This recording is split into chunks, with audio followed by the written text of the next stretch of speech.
మీ అందరికీ నా హృదయపూర్వక వందనములు.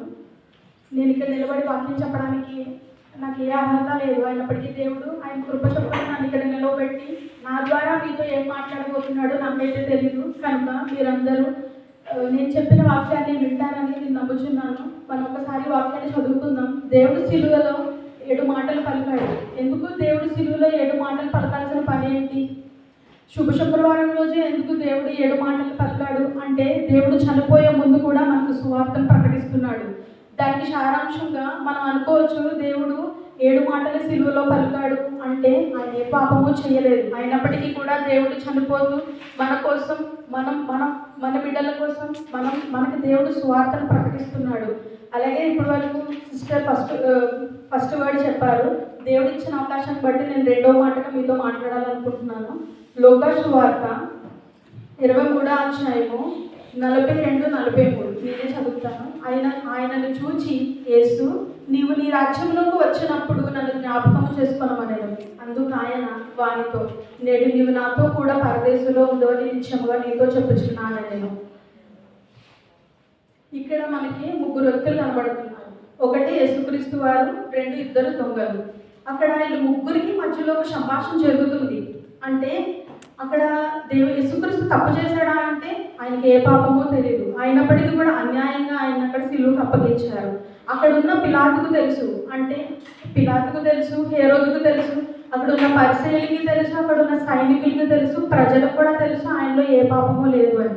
కానీ వాళ్ళ పంతాన్ని ఎక్కించుకోవడానికి దేవుని అవమానపరుస్తూ ఏ నేరమో చేయని ఆయన్ని 2 దొంగల మధ్యలో దేవుని భయంకరమైన సిలువ రాళ్ళ మీద వేలాడదీయడమే కాకుండా ఆయన అపహాసిస్తూ దూషిస్తూ ఆయన అక్కడ అందరూ మాట్లాడుచున్నారు. అక్కడ అందరూ మాట్లాడేది వేరు, కానీ అక్కడ దొంగ కూడా మాట్లాడుతున్నాడు. దొంగ అంటే ఆయన ఏమన్నా నీతిమంతుడా?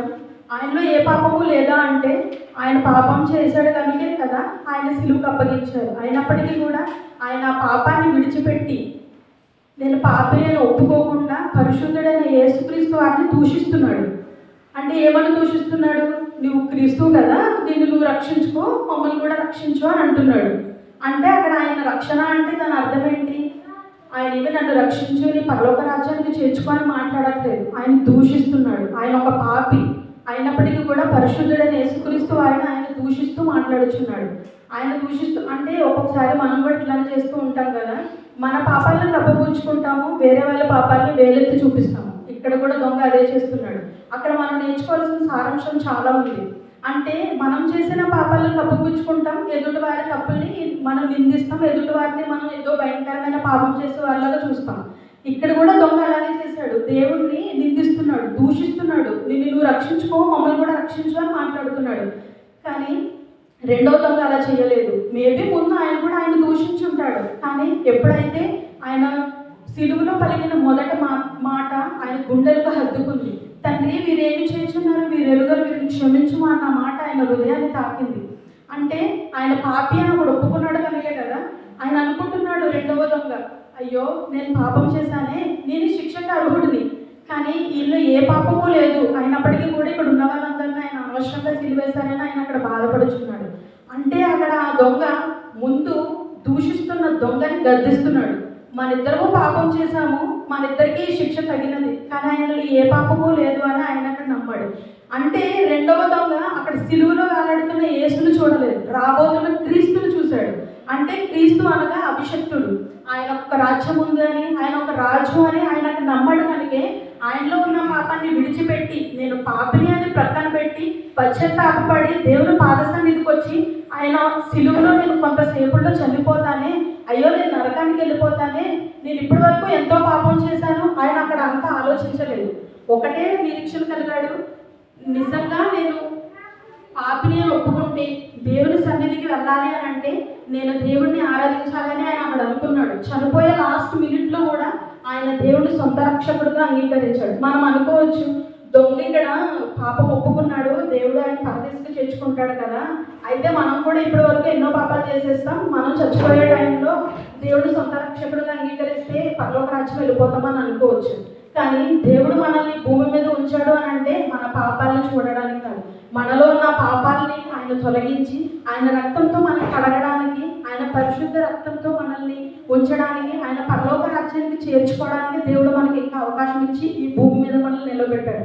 ఇప్పుడున్న ప్రస్తుత పరిస్థితుల్లో మనం ఎప్పుడు ఏ క్షణాన్ని ఏమవుతామో మనకు తెలియదు. అయినప్పటికీ దేవుడు మనకి ఇచ్చిన అవకాశాన్ని మనం వృధా పరుచుకోకుండా మనకున్న ప్రతి పాపాన్ని కడిగి ఆయన పాద సన్నిధికి వస్తే, ఆ సిలువలో ఎలా అయితే దేవుడు ఆ దొంగతో మాట్లాడాడో అతిథిగానే దేవుడు మనతో కూడా మాట్లాడతాడు.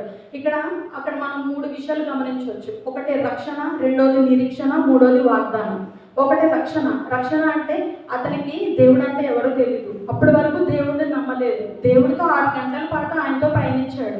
ఆయన సిలువేసినప్పుడు ఉన్నాడు, ఆయన శ్రమ పెట్టినప్పుడు అక్కడే ఉన్నాడు, ఆయన్ని కొరడాలతో కొట్టినప్పుడు సిలువ మోయిస్తున్నప్పుడు కూడా ఆయనతో ఉన్నాడు. కానీ అప్పుడు లేని పశ్చాత్తాపం ఆయనకి సిలువ మీద ఎందుకు వచ్చింది అని అంటే, ఆ మాట దేవుడు ఎప్పుడైతే మొదటి మాట మాట్లాడాడో అప్పుడే ఆయనకి పశ్చాత్తాపం కలిగింది.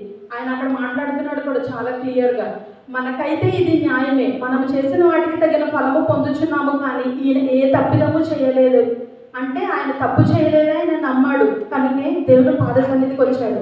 ఈ క్షణంలో ఆలోచిస్తే మనం కూడా ఎన్నో పాపాలు చేసాం. మన పుట్టికే ఒక పాపం అయినప్పటికీ కూడా దేవుడు మనల్ని క్షమిస్తూ ఇప్పటి వరకు నిలవబెట్టాడు. దాన్ని బట్టి దేవునికి ఎంతగానో కృతజ్ఞతలు. అలాగే అక్కడ దొంగ దేవుడు మాట్లాడుకున్న మాటలు విన్నాం. ఇప్పుడు దేవుడు దొంగతో ఏం మాట్లాడుతున్నాడో చూద్దాం. అందుకాయ నా వానితో, నేడు నీవు నాతో కూడా పరదేశంలో ఉండు అని నిశ్చయముగా చెప్పుచున్నాను. పరదేశి పరలోకం ఒకటే అంటారా? రెండు ఒకటేనా? పరదేశి పరలోకం ఒకటే. పరదేశి అంటే దేవుడు మనల్ని చనిపోయిన తర్వాత మనం ఫస్ట్ పరదేశికి వెళ్తాం, డైరెక్ట్గా పరలోకానికి కాదు. అప్పుడు మొదటి దొంగ కూడా దేవుడిని దూషిస్తూ ఇది చేసినప్పుడు చనిపోయిన తర్వాత అతను కూడా డైరెక్ట్గా ఏమి నరకానికి వెళ్ళడం. మనం రెండే చూస్తాం, ఒకటే పరలోకం, ఒకటి నరకం. మనకు ఆ రెండే తెలుసు. కానీ నరకానికి ముందు పాతాళం ఉంటుందని, పరలోకానికి ముందు పరదేశం ఉంటుంది. దేవుడు అందుకే అతనితో పరలోకానికి వెళ్ళిపోదాం అని అనలే, పరదేశికి వెళ్దామని అన్నాడు. అంటే ఎంత పాపలమైనా ఎంత పరిశుద్ధులమైనా ముందు మనం పరదేశికే చేయాలి. పరదేశి అనగా రెస్టింగ్ పీరియడ్. అంటే ఇప్పుడు వరకు మనం ఎంతగానో శ్రమపడ్డాం, ఇప్పుడు అక్కడ దేవుడు మనల్ని రెస్ట్ తీసుకోమని చెప్తున్నాడు. సో ఇప్పుడు ఆ దొంగను కూడా దేవుడు పరదేశికే తీసుకెళ్ళాడు. నువ్వు నాతో కూడా పరదేశంలో ఉంటావు అన్నాడు, పరదేశికి తీసుకెళ్ళాడు. పరదేశంలో ఉన్న తర్వాత అప్పుడు దేవుడు పరలోక రాజ్యానికి తీసుకెళ్తాడు. అది ఎప్పుడు అని అంటే దేవుడు 2వ రాకడలో వచ్చినప్పుడు పరదేశిని సైతం పరలోకానికి తీసుకుని వెళ్ళిపోతాడు.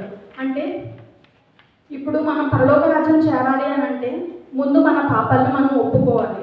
మన పాపానికి పశ్చాత్తాపం లేకుండా మనం దేవుడి దగ్గరికి వచ్చి ప్రతి వారం సన్నిధికి వచ్చి, దేవుడా నేను సన్నిధికి వచ్చేస్తున్నాను, మొదటి వారంలో నేను బల్లారాధన తీసుకుంటున్నాను, నీ సన్నిధిలో రోజు పాటలు పాడుతాను, వాక్యం చదువుతాను అంటే సరిపోదు.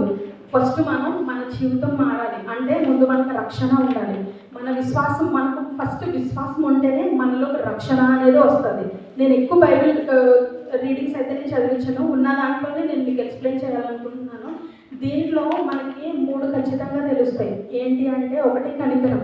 దేవుడు చాలా కనికరపూర్ణుడు. ఎందుకంటే అక్కడ అంత పాపం చేసినప్పటికీ కూడా దేవుడు ఆ వ్యక్తిని దేవుడు క్షమించాడు. దేవుడు అనుకోవచ్చు కదా, నువ్వు పాపం చేశావు, నీకు రక్షణ లేదు, నీకు బాప్తిసం లేదు, నువ్వు ఎలాగ నా దగ్గరికి వస్తావని దేవుడు అనలేదే. అతను ఎప్పుడైతే నీ రాజ్యంలోకి వచ్చినప్పుడు నన్ను చేర్చుకో అన్నాడో, దేవుడు వెంటనే నేడే అంటే ఈ క్షణమే నువ్వు నాతో కూడా పరదేశకు వస్తామని మాట్లాడాడు దేవుడు. మనం కూడా ఆలోచించాలి ఒకసారి.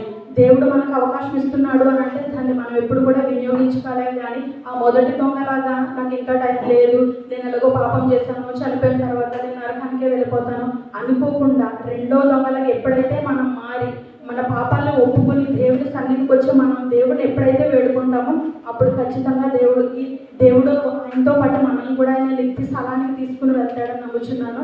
అలాగే ఇంకొకటి ఏంటంటే, ఈ శుభ శుక్రవారం నాడు మీ అందరికీ నేను ఒకటి తెలియజేసేది ఒకటే. ఎందుకంటే మనం ఇప్పటి వరకు చాలా పాపాలు చేసి ఉండొచ్చు. అంటే పాపాలంటే ఏదో ఘోరమైన పాపాలు, దొంగ చేసిన పాపాలు కాదు, కానీ మన నోటుతోని మన క్రియలతోటి ఏది చేసినప్పటికీ కూడా దేవుడు ఉంది పాపమే. మన కోసమే కదండి దేవుడు ఏ తప్పు చేయని ఆయన సిలువలో బలియాగం అయిపోయాడు. మన పాపాల కోసమే కదా. ఆయన ఏమన్నా పాపం చేశాడా అంటే సువార్త ప్రకటించడం పాపమా? ఆయన సువార్త తప్ప అక్కడ ఏం చేయలేదే. నలుగురికి 4 మాటలు చెప్పాడు అంతే. దాన్ని బట్టి దేవుడిని సిలువేసేసి నువ్వు అలాగా ఇలాగా నువ్వు రాజుని ఎట్లా అన్నావు అలా అని చాలా మాటలు మాట్లాడేశారు అక్కడ. కానీ దేవుడికి ఏ పాపమో తెలియదు. కానీ అయినప్పటికీ కూడా దేవుడు అక్కడ ఉన్న వారిని ఎవరిని కూడా విడిచిపెట్టకుండా, అంత బలియాగంలో ఉన్నా కూడా, ఆయన రక్తం ధారలా కారిపోతున్నా కూడా, తుది ఊపి కొంతసేపట్లో చనిపోతానని కూడా దేవుడు అక్కడ ఎవరిని కూడా విడిచిపెట్టకుండా అందరినీ క్షమించి దేవుడు అందరినీ కూడా మంచి మనుషులాగానే అక్కడ చూశారండి. అదే మనమైతే ఒక మాట అన్నామంటే 10 అంటాము, 10కి ఇంకొక 10 అంటాము. కానీ దేవుడు అక్కడ అనలేదు. ఎందుకంటే మానవులకి దేవునికి అక్కడ అంత వ్యత్యాసం ఉంది. నేను మీకు చెప్పేది ఏంటి అంటే, దేవుడు మనతో మాట్లాడేది ఏంటంటే, మన ప్రతి పాపాన్ని విడిచిపెట్టి, ఎప్పుడైతే మనం రెండవ దొంగల మీరైనా కాదు, ఇక్కడ నిలబడుతున్న నేనైనా అంతే, ఎప్పుడైతే మన పాపాలని విడిచిపెట్టి మన జీవితాన్ని మన దేవునికి అంకితం చేసి, మనకి ప్రయాసంతా ఎందుకండి? బాప్తిసం తీసుకున్నది, దేవుని సన్నిధిలో వచ్చి ఆరాధించదంతా ఎందుకు? పరలోక రాజ్యం కోసమే కదా. ఆ రాజ్యానికి వెళ్ళాలి అని అంటే మనం నీతిగా జీవించాలి.